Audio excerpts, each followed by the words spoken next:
Russell Wilson getting the start for the Giants. Opening drive, 1st and 10 at their own 19.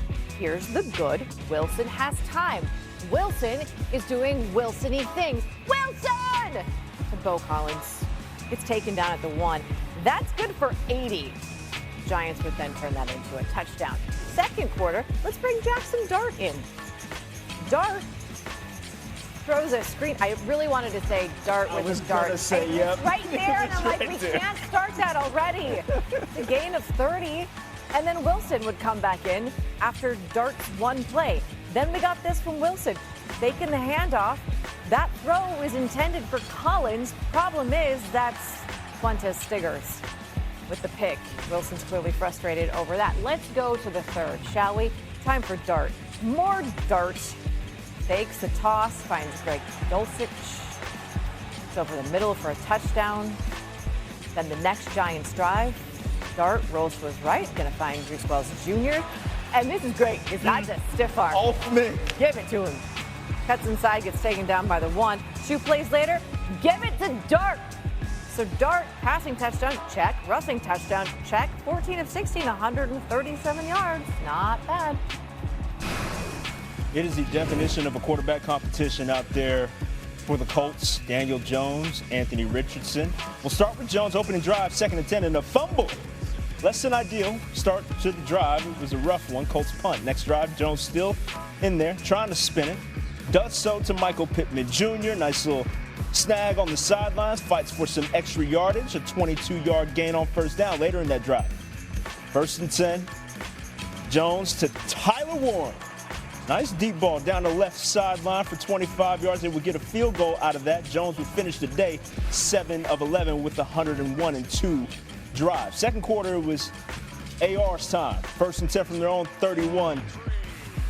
Flashing the arm talent, finding Drew Ogletree for 21 yards.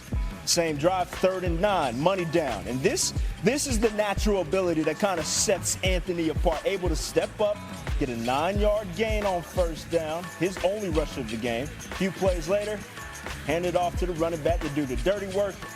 Anthony Richardson finishes solid day. Colts lose, though.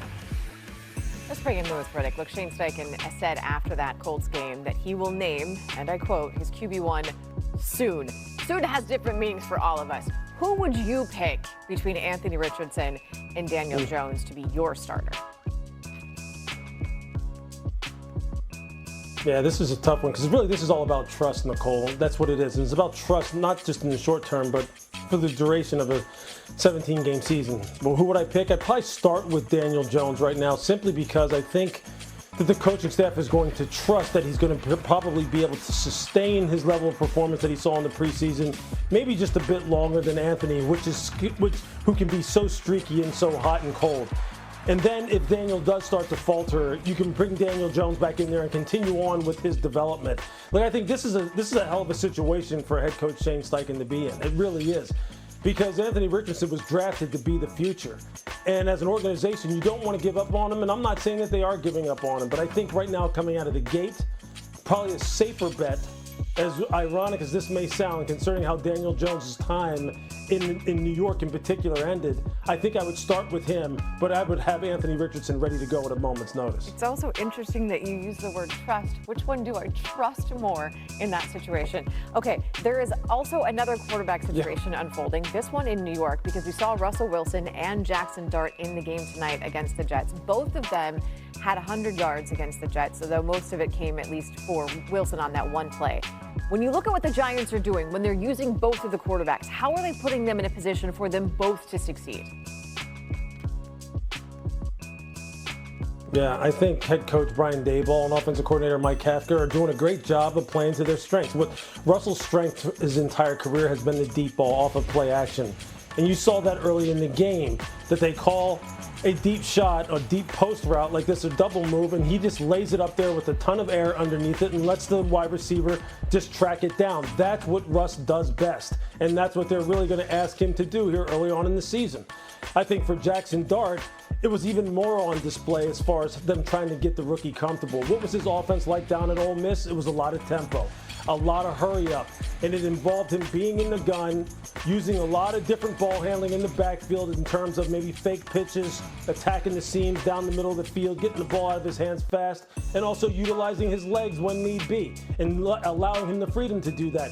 You're seeing all this stuff come to fruition here in New York in terms of Jackson being utilized in that way and then having success. I think that's exactly what coaches are supposed to do, and that's why I don't think it'll be long. And this isn't to be disrespectful to Russell, but I don't think it'll be long before Jackson winds up playing for this football team this year, because he really does seem to be on a real sweet learning curve right now and on his way to being QB1. It'll be interesting to see how they use them. Look, we don't get Lewis a lot on this show, so we're going to make him stick around for another segment. He wants to talk rookies. I think we'll allow it, so just stand by. At least for now, taking on the Eagles. It's Gabriel's preseason debut. Remember, they started with Sanders last week. First quarter, first drive, Gabriel. Look at that. Jamari thrashed. That's a first down. Gabriel actually went 3 for 3 on third down during his first drive. Starting the second, though, rolls left, looking for Deontay Johnson, and that is not Deontay Johnson. Andrew Makuba takes that the other way.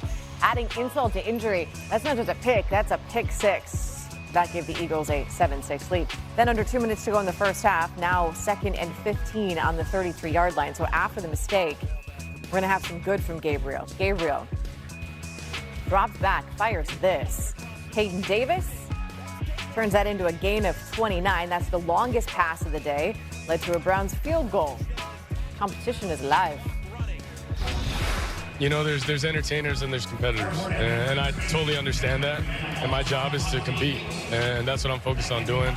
Of course, we're doing this mid-game, but you know, it's something that I'll get used to, and just want to be the best teammate I can and create an environment where we can all go do our best work. That's all we want to do. Well, that's a bit of a dig. Gabriel went 13 for 18, 143 yards and 2 turnovers. Here's Danielle Oyafusi. The Browns' quarterback competition took another turn Saturday as third-round pick Dillon Gabriel got his chance to start the team's second preseason game. And it was a mixed bag in 5 first-half drives, 3 that ended in scores and 2 that ended in turnovers, including a pick-6. Afterward, Coach Kevin Stefanski said there was plenty to clean up, but he was happy about the way Gabriel operated the offense. The Browns now shift their focus to the preseason finale, which Stefanski told me he would treat as a dress rehearsal, but was non-committal on naming a Week 1 starter ahead of the game. There's still health concerns with Kenny Pickett and Shedeur Sanders, but if next week is a true dress rehearsal, we could see Joe Flacco, who has taken almost all the first-team reps in camp, leading the starting offense.